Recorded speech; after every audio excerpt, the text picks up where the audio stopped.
North of 48, or as we call it up here in Canada, Tariff Eve. I guess the United States is going to throw some tariffs on Canada, 25%. They're going to throw some tariffs on Mexico, 25%. And their sworn enemy, China, they're going to put a 10% tariff down, which makes me wonder if Elon Musk, he was going to build something up here in Canada, maybe a battery production. How are you going to get your batteries to the United States, Elon? I mean, not well, whatever. In the meantime, I do know that the American government, I'm being careful here so I don't get strike, but American government has suggested that Canada become its 51st state. Well, we all know what would happen if that happened, especially in Texas. And the Americans are trying to change the geography of the world, where the Gulf of Mexico will now be called the Gulf of America. So it's January 31st, and it's minus 13 degrees Celsius out here in northern Canada. Welcome to North of 48. Sorry I haven't been around. I got sick really bad during Christmas. We went to an Asian smorgasbord, or for you guys on the East Coast, that would be a buffet, an Asian buffet. Father-in-law actually went to the hospital with influenza A, and I got terrifically sick, and my blood pressure went up, and so I'm fighting something, so I did not feel like doing any of these videos, because it's supposed to be a labor of love, but when you don't have any labor in you, it's pretty hard. Plus, I still work full-time, too, as well, so there is that. I hope you're doing well. Here we are getting together. Tariff Eve. This brings me to mind what happened the last time Americans put tariffs on. So the Tariff Act of 1930, when it was codified, the Smoot-Hawley Tariff Act, it was signed by President Herbert Hoover on June 17th, 1930. And this act raised U.S. tariffs on over 20,000 imported goods. It is pointed out that this act helped keep America in a depression far longer than it should have. Americans were running a positive in their exports and imports. There wasn't a deficit. And the League of Nations also said this is a bad idea. Other countries that were hit by these tariffs decided, well, if the United States is going to do it, we're going to do it too. And there was a whole world of hurt till the start of the Second World War. The main goal of the U.S., I get it, was to protect its jobs and farmers from foreign competition. Senator Smoot, he championed another tariff increase with the United States. There was 1,028 economists in the United States that asked President Hoover to veto the legislation. He never did. Henry Ford spent an evening at the White House. He tried to convince Hoover to veto the bill, calling it an economic stupidity. And J.P. Morgan's chief executive, Thomas W. Lamont, said he almost went down on his knees to beg Herbert Hoover to veto the asinine Hawley-Smoot tariff. So, hey, if it didn't work the first time, maybe this time it's going to work, right? Can you imagine, though, Canada and Mexico, and we have a NAFTA and the agreement after NAFTA, what is it, USMCA, something like that. Our supply chain is all linked together. This is ridiculous, I think. Just putting my 2 cents out there.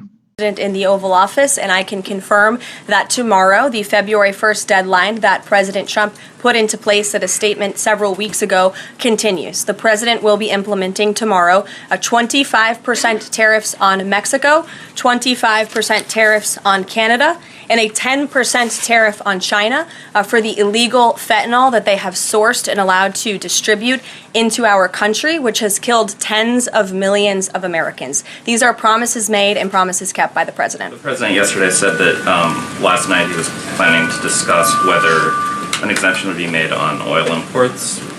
Do you have any information on what decision he made there, or will there be exemptions at all offered under this? I don't have an update or readout for you on the exemptions, but those tariffs will be for public consumption in about 24 hours tomorrow, so you can read them then.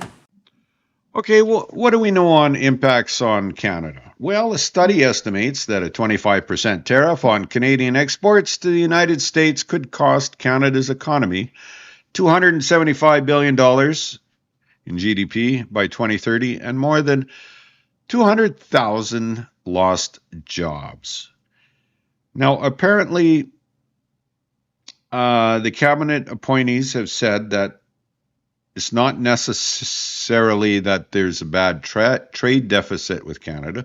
It's more that this is for border control and fentanyl issues, cited as a provocation for these tariffs, and they're a strategic negotiating tactic meant to gain leverage or concessions on such issues as the entry of illegal aliens and drugs or perhaps military spending.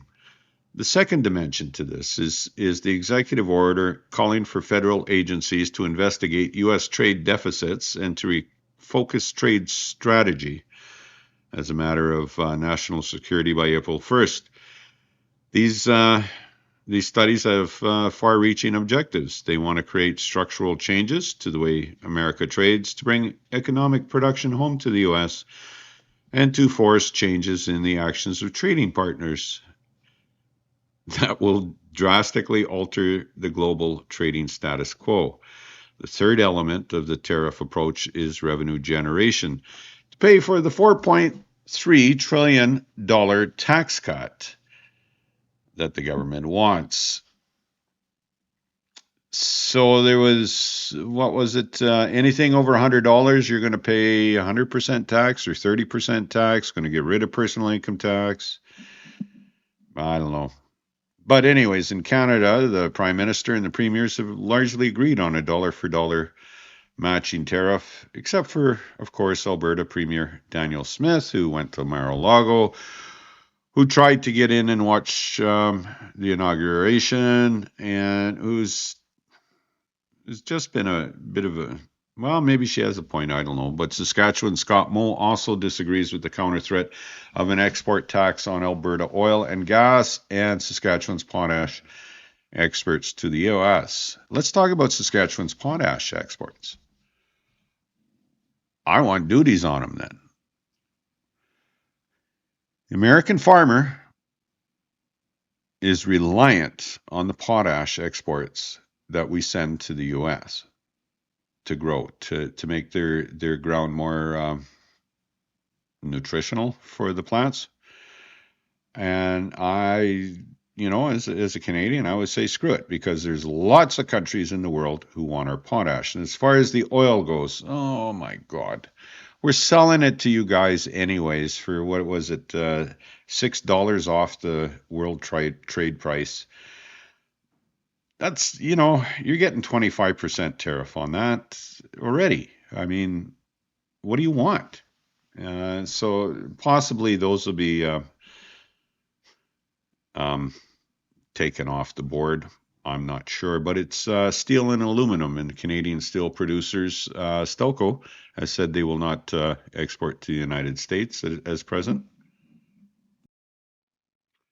Last time, retaliatory tariffs on a variety of sensitive American products, the government relented after a year.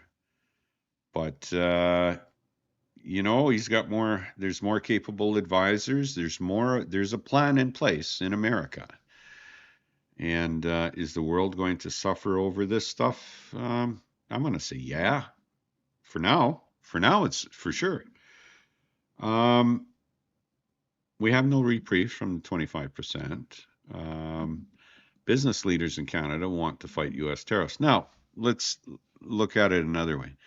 Most of the Canadian businesses up here seem to be American or American owned. There might be Canadian subsidiaries, but the day of the true Canadian business seems to have passed. We've grown up with the free trade, and we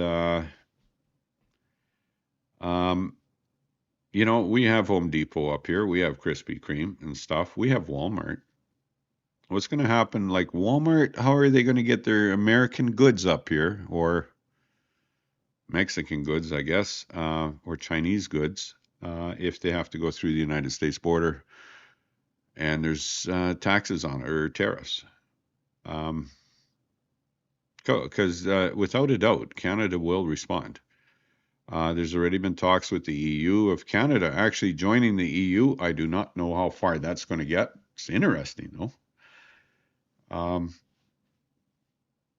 Yeah, what do you think about it? Can you put something in the comments? What are your feelings on it?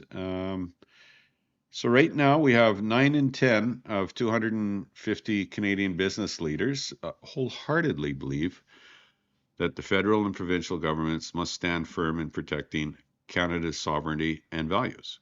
It's consistent across the country with 96% in Alberta, 90% in Quebec, 88% in Ontario, 82% in BC.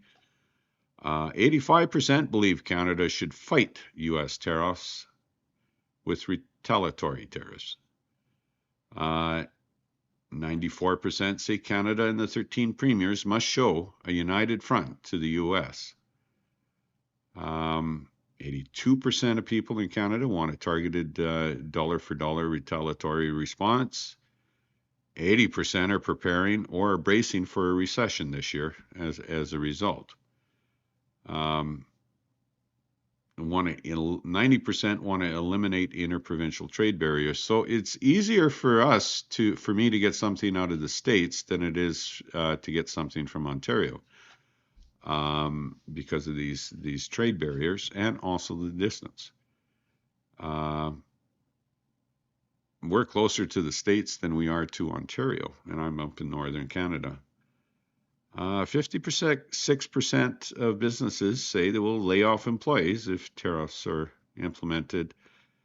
And the federal government is introducing income support similar to those offered during COVID to help Canadians whose jobs are disrupted or lost due to tariffs.